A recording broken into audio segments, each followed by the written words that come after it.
시편 12장 1절에서 8절, 다윗의 시, 인도자를 따라 8째 줄에 맞춘 노래. 여호와여, 나를 도와주세요. 이제 경건하고 착한 사람들은 끊어졌고 믿을 만한 진실한 사람들이 사람들 사이에서 다 사라져 버렸어요. 사람들은 이웃에게 서로 헛된 거짓말만 한답니다. 아첨하는 달콤한 입술과 두 가지 마음을 품고 속이고 있어요. 여호와께서 그렇게 아첨하는 모든 입술과 뽐내고 자랑하는 혀를 다 끊어버리실 거예요. 그 사람들은 우리의 혀로 다 이길 수 있어. 입술은 우리 것인데 도대체 누가 우리의 주인이라고 우릴 맡겠어라고 교만하게 말하거든요. 하지만 여호와께서 이렇게 말씀하세요. 가난한 사람들이 억눌리고 궁핍한 사람들이 한숨을 쉬며 아파하니 내가 이제 일어나서 그들이 간절히 원하는 안전한 못에 지켜줄 것이다 라고 말이에요. 여호와의 말씀은 정말 순결하고 깨끗해요. 마치 흙 도가니에서 7번이나 불로 깨끗하게 걸러낸 은과 같답니다. 여호와여, 주님께서 이들을 안전하게 지켜주시고 이 악한 세대로부터 영원토록 보호해 주실 거예요. 비록 아주 나쁜 짓들이 사람들 사이에서 칭찬을 받고 사방에서 악인들이 거들먹거리며 돌아다녀도 주님께서 꼭 지켜주신답니다. 다윗이라는 왕이 하나님께 올렸던 아주 깊고 간절한 기도인데요. 여러분 혹시 다윗의 목소리가 어떻게 들리셨나요? 무언가 신나고 기쁜 목소리가 아니라 마치 가슴 한구석이 꽉 막힌 것처럼 답답하고 너무나 속상해서 하나님께 제발 좀 도와달라고 부르짖는 외침처럼 들리지 않으셨나요? 정말 그렇습니다. 그 다윗의 탄식을 가만히 들어보면요.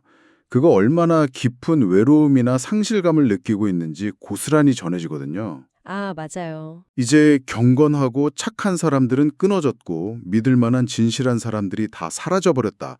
이렇게 고백하잖아요. 이게 단순히 내 주변에 친구가 없어 하는 정도의 투정이 아니에요. 아, 단순한 투정이 아니군요. 네. 자신이 발을 딛고 있는 이 세상 전체가 아주 커다란 거짓말의 늪에 빠져버린 것 같다는 두려움.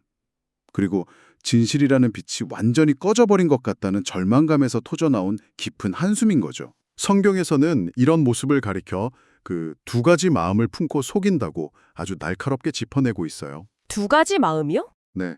겉으로 드러내는 입술에는 꿀처럼 달콤한 칭찬과 아첨이 발려있지만 그 안 깊은 곳에 숨겨진 마음에는 이기심이나 미움, 그리고 다른 사람을 깎아내려 내가 올라가겠다는 차가운 속셈이 자리 잡고 있는 것이죠. 인간의 마음이 가진 이 무서운 이중성이 다윗의 시대를 지배하고 있었습니다. 게다가 제가 이 말씀을 읽으면서 가장 소름이 돋았던 부분은 그 거짓말을 하는 사람들의 태도였어요. 태도요? 어땠는데요? 보통 거짓말을 하다가 들키면 부끄러워하거나 숨어야 하잖아요.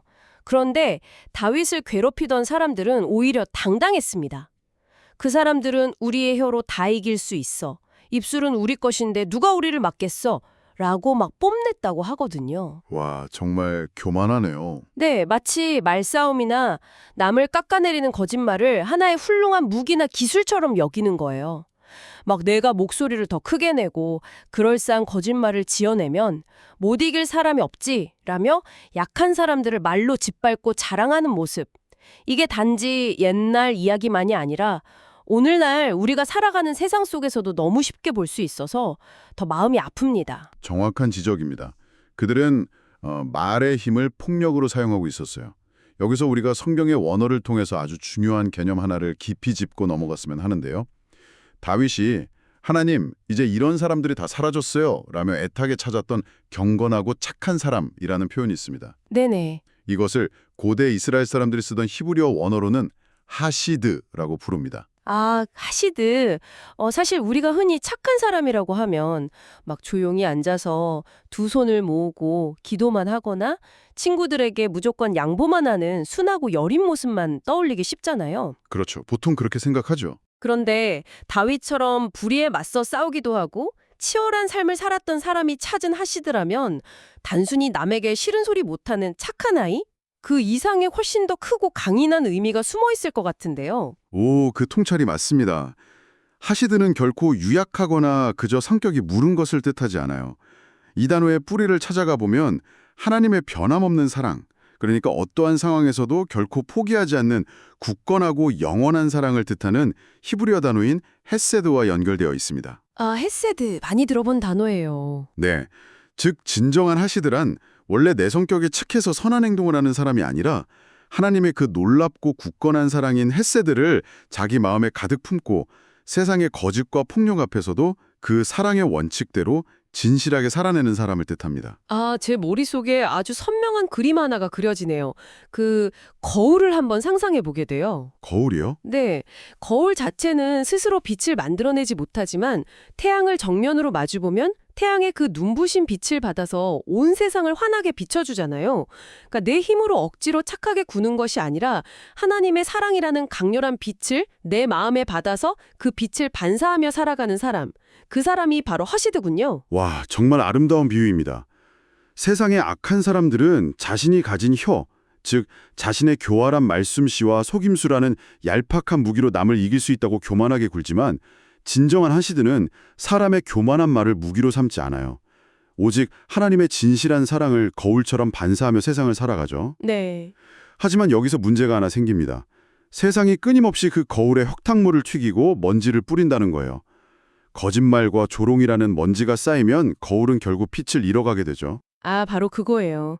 현실에서는 그런 거짓말쟁이들, 막 목소리가 큰 사람들이 승리하는 것처럼 보일 때가 너무 많습니다.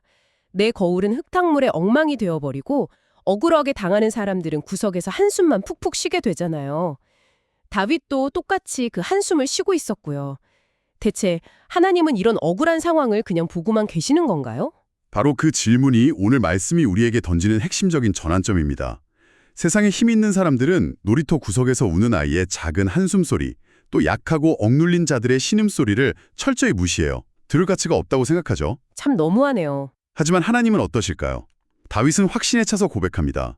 가난한 사람들이 억눌리고 궁핍한 사람들이 한숨을 쉬며 아파하니 내가 이제 일어나서 그들이 간절히 원하는 안전한 곳에 지켜줄 것이다. 아, 내가 이제 일어나서 지켜줄 것이다? 네, 세상의 시끄러운 조롱과 거짓말의 소음 속에서도 하나님은 상처받고 억울한 자의 가장 작고 미세한 한숨소리까지도 주파수를 맞추어 정확히 듣고 계신다는 선언입니다. 와, 정말 든든하고 가슴 벅찬 약속이네요.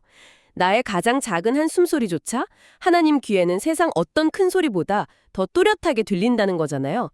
자, 그렇다면 어린이 여러분, 여기서 아주 중요한 사실을 하나 깨달아야 합니다. 어떤 사실이죠? 세상 사람들의 말은 어제 다르고 오늘 다르게 수시로 변하고 겉과 속이 다른 헛된 거짓말투성이잖아요.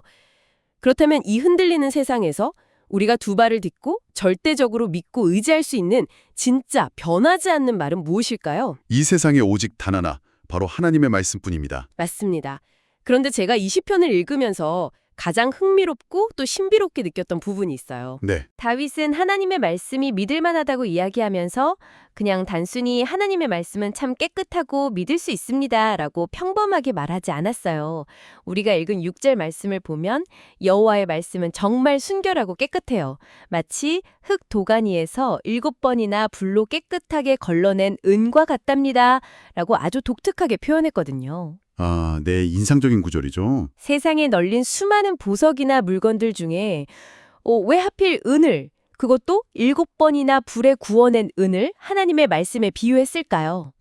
이 놀라운 비유를 온전히 이해하려면요, 우리는 아주 먼 옛날 고대시대의 대장간, 즉 은을 만들어내는 장인의 뜨거운 작업장으로 상상 속 여행을 떠나보아야 합니다. 오, 대장간 여행 재밌겠네요. 광산의 깊은 땅속에서 처음 캐낸 은광석은요, 여러분이 보석가게에서 보는 것처럼 은은하고 깨끗하게 반짝이는 은이 아닙니다. 새카만 흙도 잔뜩 묻어 있고 쓸모없는 돌가루와 온갖 지저분한 불순물들이 단단하게 뒤엉켜 있죠. 아, 그냥 길가에 굴러다니는 평범하고 거뭇거뭇한 돌멩이와 다를 바 없겠네요. 맞습니다. 겉보기엔 전혀 가치가 없어 보여요. 그래서 은을 재련하는 장인은 이 지저분한 돌덩어리를 진흙으로 빚어 만든 그릇, 즉 도간이라는 곳에 넣고 아주 뜨거운 용광로불 위에 올립니다. 엄청 뜨겁겠어요. 네, 불의 온도가 점점 높아져서 엄청난 열기가 가해지면 딱딱했던 은광석이 붉은 액체처럼 부글부글 녹아내리기 시작해요. 그리고 그 열기 속에서 은덩어리 속에 깊이 숨어있던 더러운 불순물들, 찌꺼기들이 위로 까맣게 둥둥 떠오르게 되죠. 장인은 도구를 사용해 그 까만 찌꺼기들을 조심스럽게 걷어냅니다. 찌개에서 거품을 걷어내거나 정수기 필터가 더러운 물을 걸어내는 것과 비슷한 이치군요. 그런데 그 엄청나게 뜨거운 불 속에서 한 번 녹이고 찌꺼기를 걷어냈으면 다 된 거 아닌가요? 은이 깨끗해졌을 텐데요. 놀랍게도 은을 다루는 장에는 한 번으로 결코 만족하지 않습니다. 한 번 불에 넣었다고 해서 완벽하게 깨끗해지지 않거든요. 아직 눈에 보이지 않는 미세한 불순물들이 남아있기 때문이죠. 아, 그렇군요. 그래서 다윗은 시편에서 7번이나 불로 걸러냈다고 표현합니다. 이스라엘 사람들에게 7이란 숫자는 그냥 하나, 둘, 셋 하고 세는 산수적인 의미가 아니에요. 더 이상 체역같이 없는 완벽한, 절대적인 완벽함을 뜻하는 거룩한 숫자입니다. 하나님께서 세상을 7일 만에 완벽하게 창조하셨던 것처럼요. 제가 예전에 어떤 책에서 읽은 적이 있는데요. 은을 재련하는 장인이 이 은이 진짜 불순물 없이 깨끗해졌다는 것을 아는 방법이 있다고 해요. 오, 어떤 방법이죠? 불 위에서 녹고 있는 은에 가만히 들여다보다가 은 표면에 장인 자신의 얼굴이 거울처럼 또렷하게 비치면 그제야 비로소 은이 완벽하게 깨끗해졌다는 걸 알게 된다고 하더라고요. 와, 바로 그 지점입니다. 앞서 말씀하신 하시대 거울 비유와 정확히 일치하네요. 그러게요. 7번이나 불로 단련했다는 것은 단 1%의 불순물도, 눈에 보이지 않는 먼지 한 톨의 거짓도 섞이지 않은 100% 순수하고 완벽한 상태가 되었다는 뜻입니다. 그 순수한 은혜는 하나님의 얼굴만이 투명하게 비치는 것이죠. 와, 세상 사람들의 입술에서 나오는 말들을 생각해 보세요. 아무리 그럴싸하게 들려도 그 안에는 과장이라는 불순물, 교묘한 속임수라는 찌꺼기, 오직 자기 이익만을 챙기려는 이기심이라는 더러운 먼지들이 늘 섞여 있습니다. 맞아요. 텔레비전이나 인터넷에 나오는 화려한 광고들을 보세요. 막 이 장난감만 가지면 넌 영원히 행복할 거야 라고 외치지만 막상 사보면 며칠 만에 고장나거나 실증이 나버리잖아요. 세상의 약속은 그렇게 찌꺼기가 가득합니다. 네, 찌꺼기 투성이죠. 하지만 하나님의 말씀은 다릅니다. 하나님의 약속은 그 어떤 뜨거운 불의 시험을 통과하더라도 찌꺼기가 전혀 나오지 않는, 거짓말이 단 한 방울도 섞이지 않은 가장 빛나고 깨끗한 은과 같습니다. 결코 우리를 실망시키는 법이 없죠. 이제 이 놀랍고 아름다운 은혜 비유를요, 우리의 구원과 연결지어 아주 큰 그림으로 살펴볼 차례입니다. 구약시대의 다윗의 기도로 시작된 이 완벽하게 순수하고 결코 변하지 않는 진리의 말씀은 단지 책에 적힌 글자로만 남아있지 않았습니다. 그럼요. 훗날 신약시대에 이르러 이 순결한 말씀이 우리의 눈앞에 직접 생생하게 나타나시게 됩니다. 잠깐만요. 아무리 완벽하고 순결한 약속이라 해도 약속이나 말씀이라는 건 눈에 보이지 않는 거잖아요. 눈에 보이지 않는 하나님의 말씀을 어떻게 우리 눈앞에서 직접 볼 수 있다는 거죠? 그렇죠. 우리 어린이들 입장에서도 보이지 않는 약속을 붙잡고 놀이터의 거짓말쟁이 친구들을 견뎌내라는 건 너무 어려운 일일 수 있어요. 그래서 하나님께서는 그 눈에 보이지 않는 완벽하고 순결한 진리의 말씀 그 자체가 우리가 만질 수 있고 볼 수 있는 사람의 몸을 입고 이 세상이라는 도가니 속으로 직접 들어오게 하셨습니다. 7번 단련된 은과 같은 진리의 결정체, 그분이 바로 예수 그리스도이십니다. 아, 예수님. 네, 요한복음에 보면 말씀이 육신이 되어 우리 가운데 거하심에 라고 기록되어 있죠. 와, 예수님이 곧 거짓이 전혀 섞이지 않은 완벽한 하나님의 약속이자 진리의 말씀 그 자체로 우리에게 오셨군요. 그렇습니다. 하지만 여기서 우리는 십자가의 사건을 아주 깊이 묵상해 보아야 합니다. 그 완벽한 진리이신 예수님이 이 땅에 오셨을 때 거짓말과 교만으로 가득 찬 세상은 과연 그 순결한 은을 어떻게 대했을까요? 환영하고 기뻐했을까요? 아니었을 것 같아요. 아닙니다. 예수님이 십자가에 달리시기 전 종교 지도자들과 힘 있는 자들은 예수님을 향해 자신들이 가진 모든 악한 무기, 즉 혀를 사용했습니다. 잊지도 않은 죄를 지어내어 거짓으로 고발하고 달콤한 아첨으로 사람들의 마음을 속이고 선동했죠. 다윗이 시편 12편에서 그토록 가슴 아파함을 실포했던 바로 그 모습이네요. 두 가지 마음을 품은 거짓말하는 입술과 내 혀로 이길 수 있다고 뽐내고 자랑하는 혀들이 모두 하나로 뭉쳐서 가장 순결하신 예수님을 공격하고 물어뜯은 거잖아요. 네, 맞아요. 놀이터에서 차판 친구를 모함해서 따돌리던 그 악한 행동의 가장 끔찍한 형태가 바로 십자가 사건이었군요. 정확합니다. 대제사장과 빌라도, 그리고 예수님을 조롱하던 군중들은 자신들의 권력과 거짓된 말로 마침내 예수님을 십자가에 못 박고는 이렇게 외쳤을 것입니다. 드디어 우리가 이겼다. 우리의 여로 저 진리를 영원히 땅속에 묻어버렸다. 라고요. 세상에. 십자가 위에서 아무런 저항도 하지 않으시고 고통 속에서 침묵하시며 죽어가시는 예수님을 보며 세상의 모든 거짓이 완벽하게 승리한 것처럼 보였을 것입니다. 마치 찌꺼기가 순수한 은을 완전히 삼켜버린 것처럼 말이죠. 겉으로 드러난 모습만 보면 정말로 악한 자들의 말이 이긴 것 같아 보입니다. 아무 죄도 없는 가장 순결하고 아름다운 분이 사람들의 가장 뾰족하고 더러운 거짓말에 찔려 돌아가셨으니까요. 우리 어린이들도 때로는 이런 두려움을 느낄 거예요. 어떤 두려움일까요? 예수님처럼 착하게 하나님의 사랑을 반사하며 살려고 힘든데 결국 나만 바보가 되고 상처받는 건 아닐까? 거짓말하는 저 친구들이 결국 이기는 세상 아닐까? 하고요. 충분히 그렇게 느낄 수 있습니다. 하지만 우리가 너무나 잘 알고 있듯 그리고 성경이 명백히 증언하듯 하나님의 이야기는 절대 십자가의 죽음과 침묵에서 끝나지 않습니다. 아, 다행이네요. 세상 사람들은 자신들의 혀로 진리이신 생명을 죽였다고 착각했지만 하나님은 죽음의 깊고 어두운 고통 속에서 신음하시는 예수님을 3일 만에 다시 살려내셨습니다. 영광스러운 부활입니다. 와. 불순물이 가득한 도가니의 뜨거운 불꽃 속에서 세상의 거짓은 모두 한 줌의 재로 타버려 사라졌지만 7번 단련된 순수한 은과 같은 예수 그리스도는 죽음을 이기고 영원히 빛나는 생명으로 나오신 것입니다. 할렐루야, 생명의 부활이군요. 거짓이 결코 진리를 이길 수 없음을, 세상의 그 어떤 교만한 혀도 하나님의 약속을 무너뜨릴 수 없음을 가장 확실하게 보여주신 사건이네요. 네, 맞습니다. 세상의 모든 거친 거짓말과 뽐내는 교만을 뚫고 내가 궁핍한 자의 한숨을 듣고 그들을 가장 안전한 곳에 지키겠다고 하신 하나님의 약속이 역사 속에서 가장 확실하게 완성된 순간, 그것이 바로 예수 그리스도의 십자가와 부활입니다. 십자가야말로 하나님의 가장 순결하고 결코 변하지 않는 사랑의 확증인 것이죠. 오늘 우리 두 사람이 깊이 이야기를 나누다 보니 수천 년 전 다윗이 불렀던 이 슬픈 기도가 그저 옛날 이야기가 아니라 오늘을 살아가는 우리들의 매일매일의 삶과 너무나 선명하게 맞닿아 있다는 것을 깊이 깨닫게 됩니다. 네, 우리는 오늘 다윗이 보여준 것처럼 오직 하나님께 우리의 억울함과 한숨을 쏟아내며 도움을 구해야 합니다. 맞아요. 우리를 지켜주시는 유일하고 안전한 피난처. 어제나 오늘이나 영원토록 절대 변하지 않는 참된 진리이신 예수님의 따뜻한 품으로 달려가 숨는 거예요. 우리의 머리카락 숱까지 다 세시는 예수님은 우리의 모든 것을 알고 계십니다. 거짓말에 다쳐서 홀로 흘리는 눈물, 억울해서 내쉬는 그 작은 한숨 소리를 세상은 몰라주어도 예수님은 아주 또렷하게 들으십니다. 아멘. 그리고 세상의 어떤 거짓된 화살도 뚫고 들어올 수 없는 가장 튼튼하고 안전한 곳으로 우리를 안아 이끌어 주실 겁니다. 그리고 그렇게 십자가의 사랑 안에서 주님의 완벽한 보호하심을 경험한 우리는 놀라운 변화를 겪게 됩니다. 더 이상 세상 사람들의 헛된 입술, 뽐내는 혀를 부러워하거나 닮아가는 것이 아니라 점점 예수님을 닮은 진실한 입술로 빚어져 가는 것입니다. 아, 정말 멋진 변화네요. 네, 나의 입술이 남을 찌르는 무기가 아니라 남을 살리고 다친 마음을 위로하며 하나님의 헤세드, 그 영원한 사랑을 세상에 흘려보내는 진정한 하시드의 삶, 그것이 말씀이 우리에게 요구하는 삶입니다. 우리하며 이 방송을 함께하고 계신 여러분 모두에게 아주 중요한 질문을 하나 던지고 싶습니다. 네, 겉과 속이 다른 거짓된 말들이 넘쳐나고 목소리 큰 사람이 이기는 것처럼 보이는 이 어지러운 시대 속에서 여러분은 오늘 어떤 모습으로 살아가기로 결심하셨나요?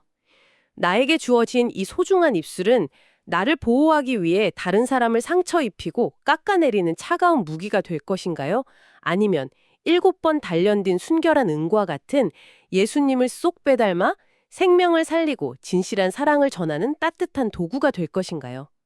우리 어린이들과 부모님들 모두의 입술이 세상의 찌꺼기를 걷어내고 하나님의 순결한 사랑만을 맑게 비추어내는 축복의 충로가 되기를 간절히 소망합니다. 이제 각자 있는 자리에서 조용히 두 손을 모으고 눈을 감고 오늘 우리 마음에 심어주신 하나님의 이 귀한 약속을 깊이 기억하면서 기도로 오늘의 시간을 마치겠습니다. 사랑의 하나님, 겉으로는 다정하게 말하지만 속으로는 다른 마음을 품는 세상의 거짓된 말들 때문에 상처받고 지칠 때가 많습니다. 힘을 가진 사람들의 교만한 말들이 세상을 다스리는 것 같아 두렵기도 합니다. 하지만 오늘 세상의 어떤 거짓말보다 순결하고 변함없는 7번 단련한 은과 같은 하나님의 말씀을 굳게 붙잡습니다. 나를 살리시기 위해 십자가에서 가장 진실한 사랑을 보여주신 영원한 말씀, 예수 그리스도만을 온전히 의지하게 해주세요. 사람의 말에 흔들리지 않고 오직 나를 안전한 곳으로 지키시는 주님의 약속 안에서 참된 평안을 누리게 해주세요. 내 입술도 주님을 닮아 진실하고 생명을 살리는 말을 하게 해주세요. 나를 영원히 보호하시는 살아계신 예수 그리스도의 이름으로 기도드립니다. 아멘.